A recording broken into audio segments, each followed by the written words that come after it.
Hi everybody, I'm Nick. This is my colleague Yannick.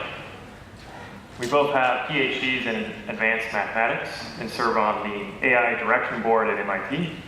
And we're here to talk about using the stochastic gradient descent algorithm to find the optimum fitting path of our machine learning model. No, just joking. Yannick and I are PhD-less. We don't serve on the board at MIT. We're just average engineers at Google, and we work on Tensorflow Js. It's an exciting new platform. I can only say that at certain conferences. I can't do it at ML conferences and like I have a PhD that I get in trouble. But so Tensorflow for JavaScript is really cool because it's bringing machine learning to like a larger audience of developers. We're exclusively targeting like JavaScript. And you don't need a PhD to get started with machine learning today. So the traditional thinking is ML only happens in the Python world. Python TensorFlow, PyTorch, and so on. But is that really the case?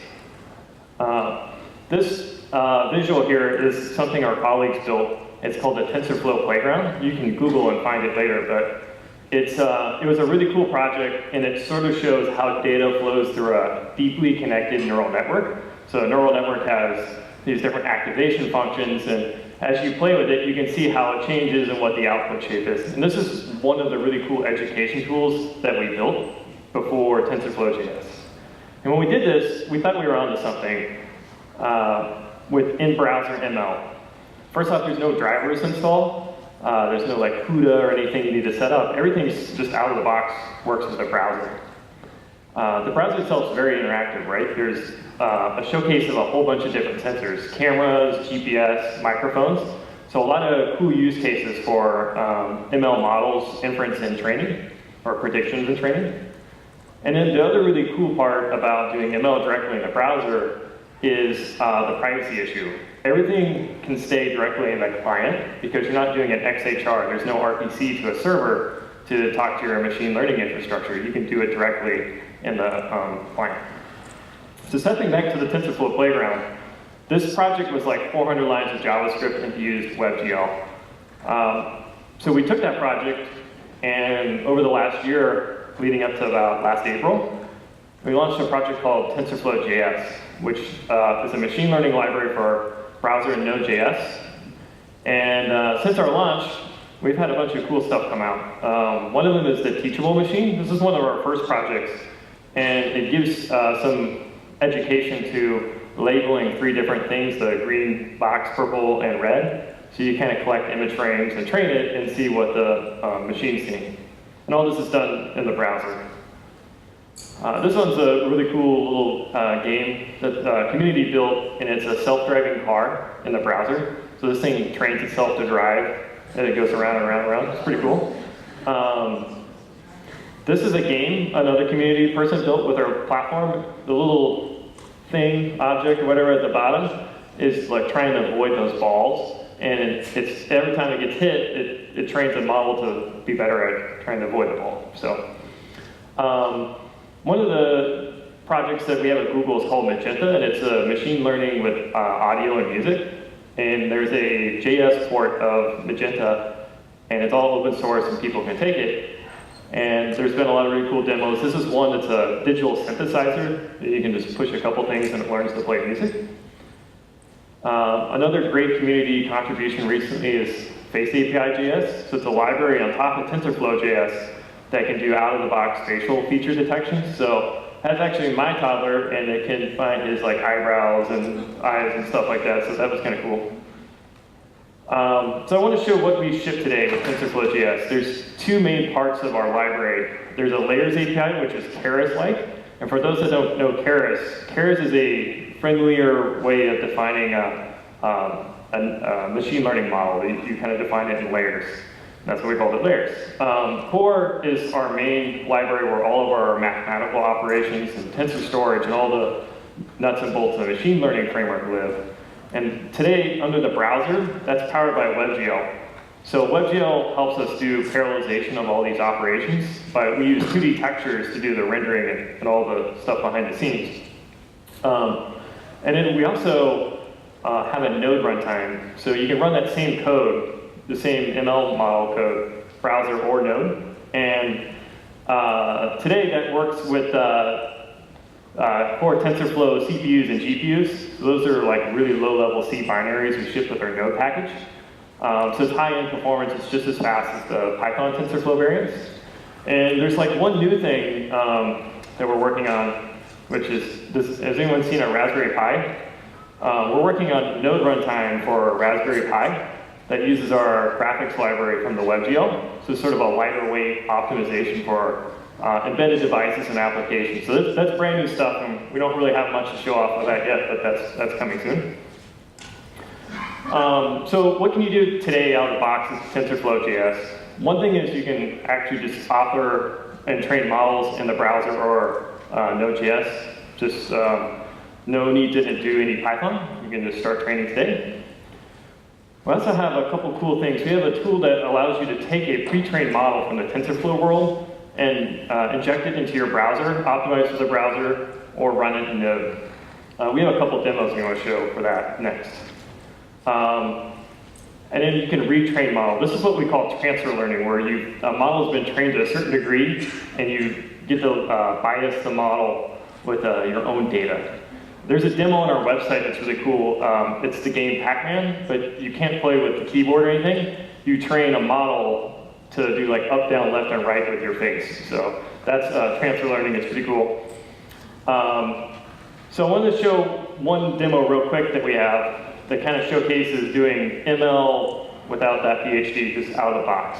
So there's a model that's was done by some researchers at Google called PoseNet. And it's an image recognition model that can detect human poses, like skeletal features, arms, legs, eyebrows, and eyes and nose and stuff.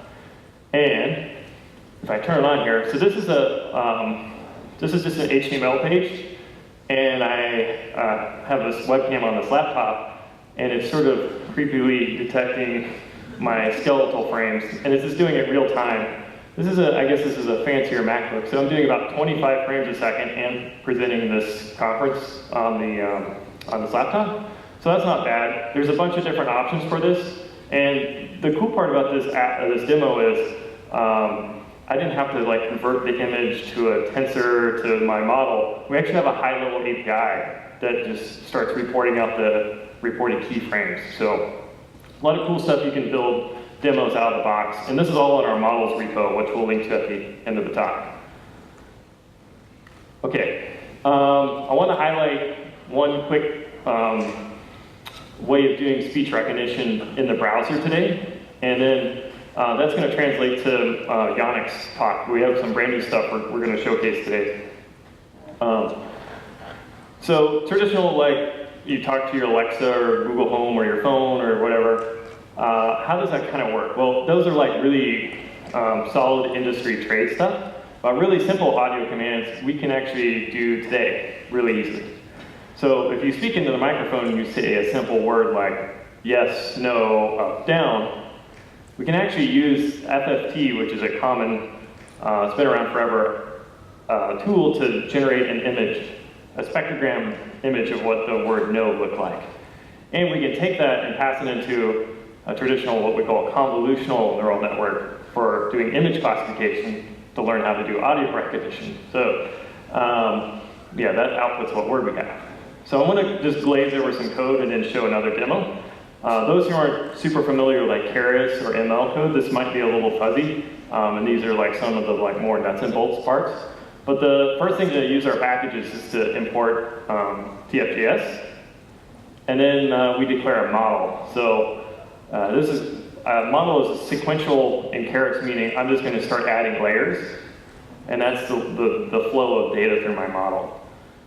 So there's a little bit of visual to kind of help, but the first one is Com2D, which is a convolutional layer for handling stuff like images, and it has a bunch of different filters. We actually have a really cool tool to show off. Yannick's going to showcase what Com2D really does behind the scenes. So I'll glaze over a couple of these things. There's a pooling layer, which is the outputs from our convolutional layers, a few more Com2Ds. This is very common for like an image recognition model. There's several layers, pooling and convolutions, poolings and convolutions. A flattening layer, some dropout to not bias our data too much, And then we have a fully connected layer at the end that uses the Relu op. And then some more dropout. And then finally, classes. Classes is the endpoint. This is the thing we're looking for. Is it the word up? Is it the word down? And so on. And we can compile this. The model.compile this ensures everything we set up in our model works just fine. We have an optimizer that's that stochastic gradient algorithm. Well, that's all baked in there. You don't have to worry about that. And then we have our metrics for accuracy. Model.fit, XS is our data. This is our inputs. And then the YS is the labels, so each matching pair. And the number of epochs is passes through our training set of data. So once that model trains, we can just do model.save. We have APIs for Node to save to file system, and then in the browser as well. And finally, once my model's been trained and I've saved it, I can do model.predict from my spectrogram image and get the output. So to showcase that, I have a demo here. Okay, cool. So this is browser-based. We actually trained this model purely in Node. From a bunch of open, I think it's called Open Audio. It's the training set, so it's available to everybody. We trained it in Node, and then we saved that stuff and we built a visual in the browser. So once I click the start button here, the microphone is going to start. Yeah, there it goes. So hi, up, down, left, right. The chunk of data you see there, that's the spectrogram in real time being passed to our ML model. So we've trained with little subsets of that saying this is what left and up, down, and right does. And now I can just do real-time inference on the browser for some simple audio recognition. And with that, I'm going to hand it off to Yannick to go through that a great new tool we've been building, and we're going to showcase it today. Thanks, Nick. Hi, everyone.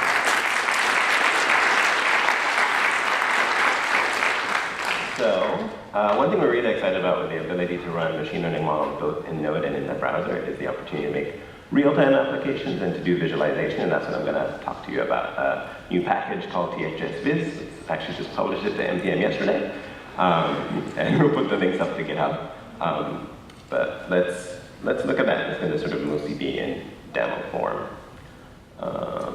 There's GitHub. So what is TFJS Viz? It's sort of a couple of things. We provide some tools and charts to visualize what's going on with models during training or inference, and a convenient place to put visualizations while you're building an application. It's a little sort of drawer on the side that we call the visor. I'm just going to click this button and show it. And you'll notice there's a lot of text on this page. These demos are actually part of the repository, so you don't need to read everything now, but you can go and sort of follow through the story. And all the code in script tags is actually what's running. So this is just a little place you can put visualization that shouldn't interfere with the web app you're developing. And you have some keyboard shortcuts to like hide it or make it bigger if you need to. So let's look at what we can do with this. On the visor, you can make surfaces, and these are just containers for visualizations. And the code for that looks like this. We just get the visor, and then we give it a name, and we can put it on tabs. You don't have to choose a tab name, but you can organize your visualizations that way. And we try and make it fairly flexible or easy to integrate like other visualization libraries. So these are just DOM nodes, and we give you access to the DOM nodes, and I'll show what that may look like. There's basically three things: container, a label, and a place to draw stuff. So if you're doing custom visualizations, here we have a little bit of code that would show what doing a custom visualization is, and I've already loaded data when I knew I had good Wi-Fi. And this is going to show our sample data for this model that we're going to train that I'm going to talk about a bit later. But to show what it's doing, we're mainly getting a surface and just getting that DOM node, and now we can do anything we want. So we're using pretty standard HTML5 to create a canvas element, and then we're just setting a width and height, and then we're rendering the content of these images into there. So that's sort of the visor and surface.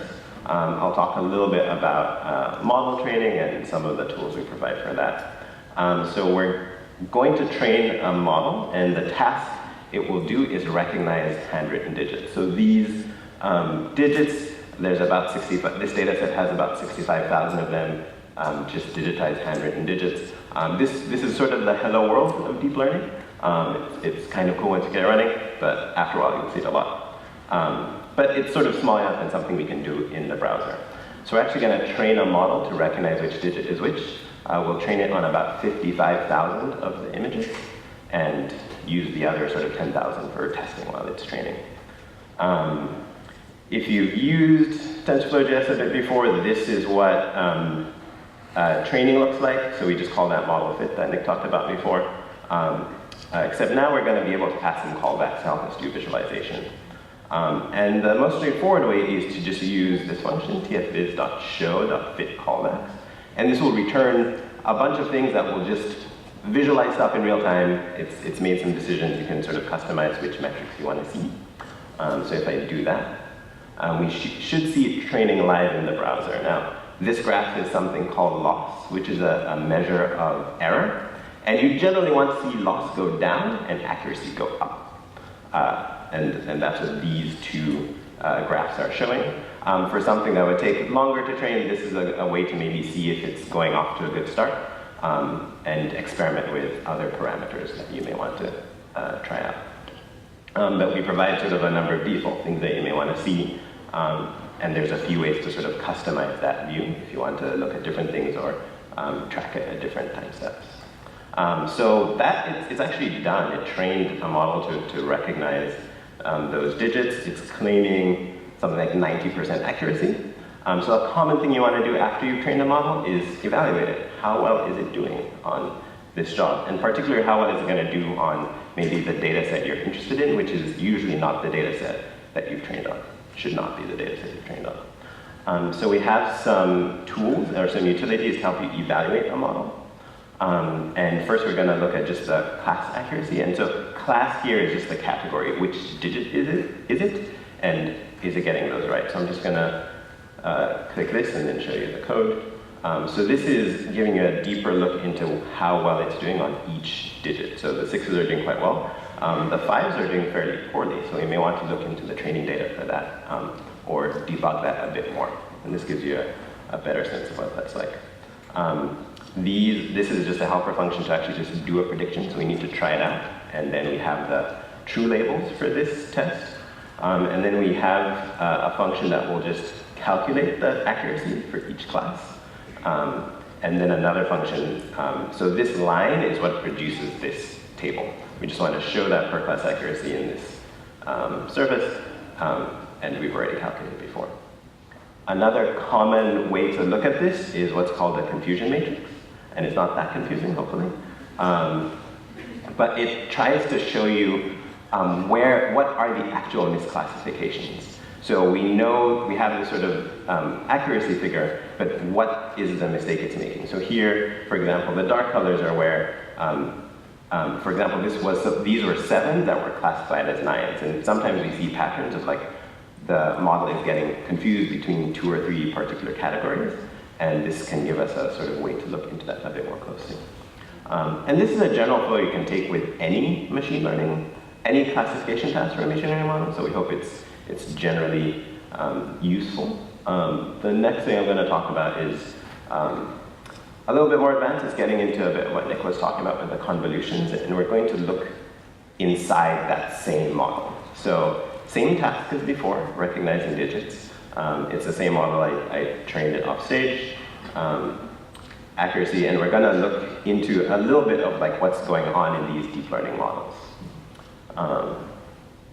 Some of the first utility functions we have are model summaries. So if we call this function, tfviz.showModelSummary, we can get a listing of what's in this. And this is useful for example, if you download a pre-trained model, like we have a bunch in the repository, you've just sort of gotten an out-of-the-box model and you want to know like what is going on inside. This can be a way to start that. And it gives you a sense of what's the shape of the data as it passes through. And for example, how many trainable parameters there are in that. The layers we're going to be interested in are those conv2d layers, and there's 2 of them in this very short model for this simple task. More complex tasks have more models. So we're going to look at this through sort of a lens of like what it does to these numbers. Given a layer, we have some functionality to look at the details of the given layer, so you can see some statistics about the parameters that I've learned. And as you get more experience with machine learning, some of these numbers become really important. Like if you have a bunch of nans or infinities, that tends to ruin models, so you may want to look at that.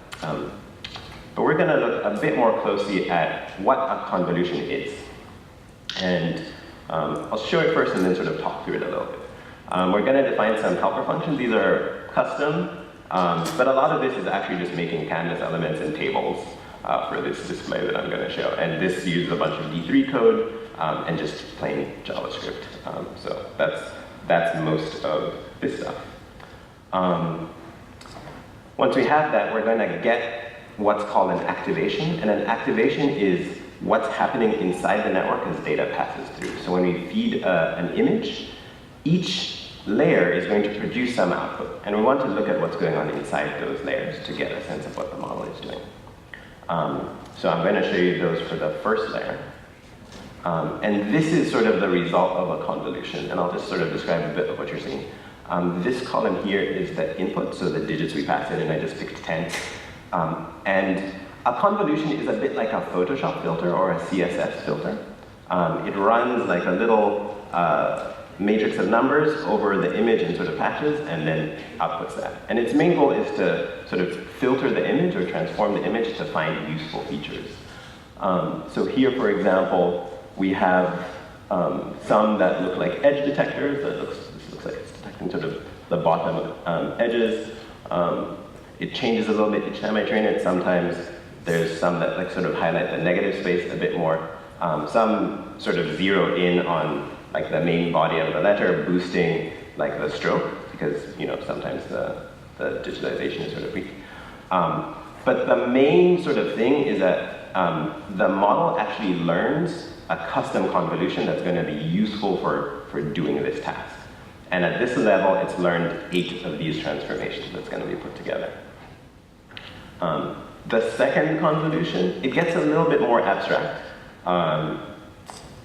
But sort of the main sort of takeaway I want to leave you is like, oh, this is kind of weird, is that these have also sort of blown them up a little bit. The second convolution takes the output from the previous one, and it's running another set of multiplications on top of that. And basically what's happening is it's learning to extract little patches from the image or higher level features from the image that are useful for classification. So the roundness of a 0 may change, but you expect to see sort of roundness.